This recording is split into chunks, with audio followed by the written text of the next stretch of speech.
Bonjour Laurence Rossignol, vous êtes sénatrice de l'Oise, vous avez été ministre dans les gouvernements de Manuel Valls et de Bernard Cazeneuve pendant le quinquennat de François Hollande. Alors on apprend ce matin sur le site de l'Opinion d'ailleurs que Emmanuel Macron devrait prochainement faire un discours plus à connotation sociale, s'adressant un petit peu aux électeurs de gauche. Est-ce que pour l'instant vous avez l'impression qu'il fait une politique de droite ? Bonjour, écoutez, pour l'instant, en ce qui concerne les actes forts du gouvernement, à la fois la suppression de l'ISF, ou du moins une telle évolution de l'ISF qui aboutit à sa quasi-disparition, l'augmentation de la CSG, la suppression des contrats aidés, on a là toute une série de mesures qu'on peut identifier comme étant des mesures de droite. Quand Éric Woerth, qui est un des économistes de la droite, dit Macron... Qui est président de la Commission des finances à l'Assemblée nationale. Dit en fait Emmanuel Macron mène la politique qu'on aurait pu mener, qu'on aurait voulu mener ou qu'on n'a pas toujours pu mener, il a le soutien de la droite. Alors, faire un discours pour la gauche... Qu'est-ce que ça peut... Est-ce qu'il faut... J'en vois bien l'intérêt. J'en vois bien l'intérêt. Les enquêtes d'opinion prouvent que c'est dans l'électorat de gauche que le président de la République décroche aujourd'hui. La difficulté, c'est que, en ce qui concerne les messages de droite, nous avons des actes politiques posés, et pour la gauche, il faudra plus qu'un discours pour que nous considérions que c'est une politique qui va dans le bon sens. Qu'est-ce que vous pourriez attendre, vous, par exemple, au moment du vote du budget prochainement au Parlement ?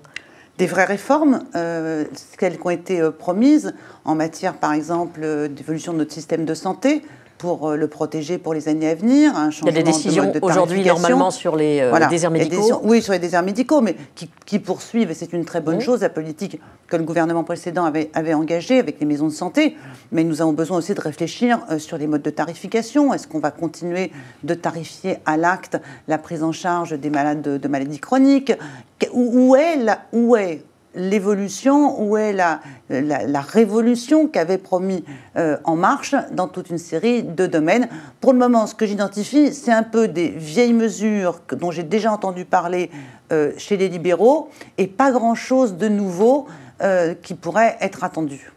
Il n'est pas encore dans la phase en même temps, parce que c'est en même temps à droite et en même temps à gauche. Pour l'instant, vous restez sur... Mais par ailleurs, il y a une ambiguïté, parce que Emmanuel Macron, c'est son programme, son projet a vocation de dépasser le clivage droite-gauche. Et on voit que d'un certain point de vue, il y est ramené. Est-ce qu'on peut le dépasser, ce clivage ? Qu'est-ce que vous en pensez, vous ? Moi, je crois que le clivage droite-gauche, c'est un clivage historique qui s'est toujours incarné.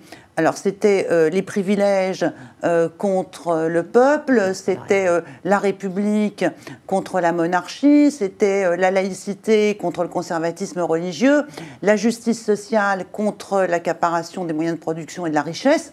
Donc, il est permanent le combat droite-gauche. Qu'est-ce que vous pourriez citer aujourd'hui Je pense qu'il n'est pas si compliqué que ça. C'est toujours la justice sociale qui doit être le fil conducteur de la politique d'un gouvernement aujourd'hui. Or, nous en avons besoin de justice sociale. On voit bien dans la période dans laquelle on vit que l'inégalité de répartition des richesses est de plus en plus flagrante.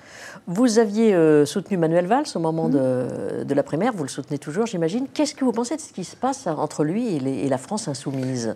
Alors, est-ce que c'est plus grave que plusieurs, les insultes sont graves, mais est-ce que ça va ? Est-ce que c'est plus profond que quelques insultes lancées par Jean-Luc Mélenchon dans un moment de colère ? D'abord, moi je suis socialiste. J'ai été réélue sénatrice à la tête d'une liste socialiste. Oui. Je suis dans l'opposition au gouvernement Édouard Philippe et je ne suis pas dans la nébuleuse En Marche. Donc je ne suis pas d'accord avec ce qu'a fait Manuel Valls en ralliant En Marche. Pour autant, effectivement, et c'est une des raisons pour laquelle je l'avais soutenu à la primaire du PS, c'est que je pense que Manuel Valls a raison dans la manière dont il défend les valeurs de la République. Et ce que j'observe aujourd'hui, c'est que d'un certain point de vue, la violence, la virulence des attaques de Jean-Luc Mélenchon, il se trouve que j'ai bien connu Jean-Luc Mélenchon il y a un certain nombre d'années. Nous avons milité, travaillé ensemble. On était ensemble au Parti Socialiste. Et le Mélenchon que j'ai connu est très clair sur ces questions, sur les questions qui sont en jeu, c'est-à-dire la République, la lutte contre les conservatismes religieux, la défense intransigeante de nos valeurs. Et là, il se trouve que Jean-Luc Mélenchon est maintenant à la tête d'une formation politique très confuse sur ce sujet, dans laquelle il y a effectivement des gens qui sont insoupçonnables d'un quelconque arrangement, de connivence avec le religieux.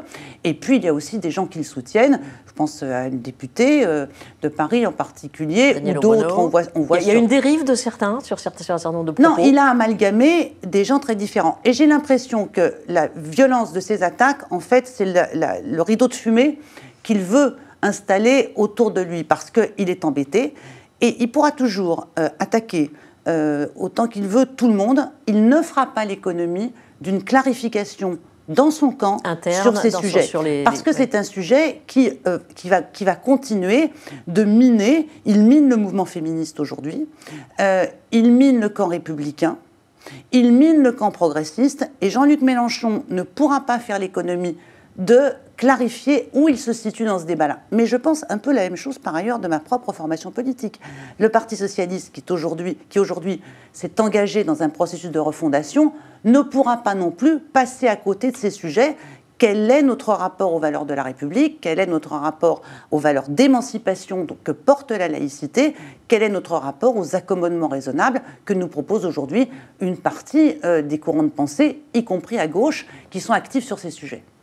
Sur les sujets, vous parliez des féministes à l'instant, sur ces sujets-là, il y a eu une actualité, hélas, un peu foisonnante cette semaine, avec notamment l'affaire Harvey Weinstein aux États-Unis. Est-ce que ça veut dire que les femmes agressées sexuellement commencent à parler davantage? Est-ce que ça donne un signal à d'autres, peut-être dans des milieux moins exposés que le milieu du spectacle? Eh bien, on a connu ça déjà avec le monde politique, c'est-à-dire qu'à un moment donné, la parole s'est libérée ou des actes ont permis de libérer la parole. En fait, les lieux de pouvoir où les hommes sont dominants, ce qui est la situation après tous les lieux de pouvoir, sont des lieux d'abus de pouvoir. Et les femmes sont les premières victimes de l'abus de pouvoir parce qu'elles sont exposées au harcèlement sexuel, au viol, aux agressions. Et donc, le fait qu'aujourd'hui, la parole des femmes se libère dans le milieu du cinéma, qui est un milieu concentré de pouvoir, c'est effectivement très encourageant pour toutes les femmes victimes de harcèlement sexuel et d'agression sexuelle. Et je veux saluer les victimes, leur courage de parler, parce que j'entends parfois dire « mais pourquoi elles n'ont pas parlé plus tôt ?»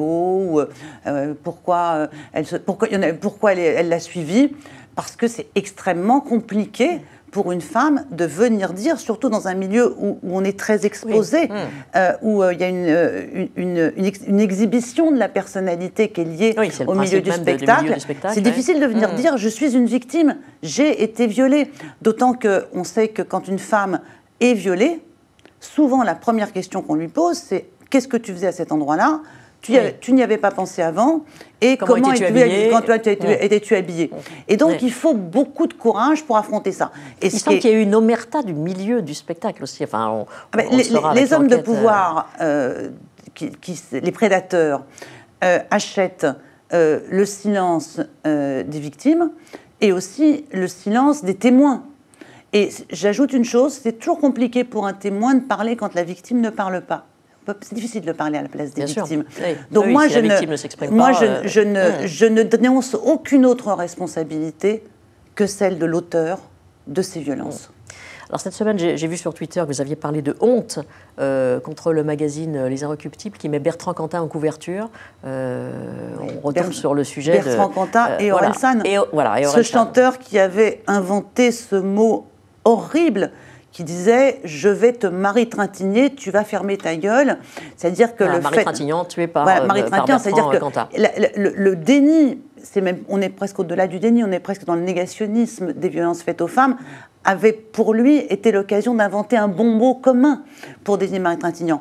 Et je pense qu'effectivement, il y a quelque chose de révélateur d'une grande indulgence, en fait, à l'égard des auteurs de violences faites aux femmes. C'est de l'indulgence, là, ou c'est un coup pour faire du buzz et pour essayer de vendre le magazine? Alors, il y a probablement ce que vous dites, très probablement ce que vous dites, mais s'ils peuvent se permettre ce coup-là, c'est parce qu'ils savent qu'ils vont pouvoir bénéficier de soutien, de gens qui vont prendre la défense et qui vont dire tant de génie. Mais j'ai connu le même débat. Quelqu'un est mort. Oui. Voilà. Et Marie-Trintignant est morte. Et il y a des centaines de victimes de violences faites aux femmes en France chaque année et des millions dans le monde. Et j'avais connu la même discussion quand il était question que Roman Polanski prenne la présidence de la cérémonie des Césars. Et où je m'en étais aussi à l'époque offusquée. Et on m'avait dit, mais un tel réalisateur, tant de génie, comme si le génie créatif ou le pouvoir économique ou l'utilité économique pouvaient être une excuse et un facteur d'indulgence à l'égard d'hommes auteurs de violences à l'encontre des femmes. Merci beaucoup, Laurence Rossignol, et bonne journée. Merci.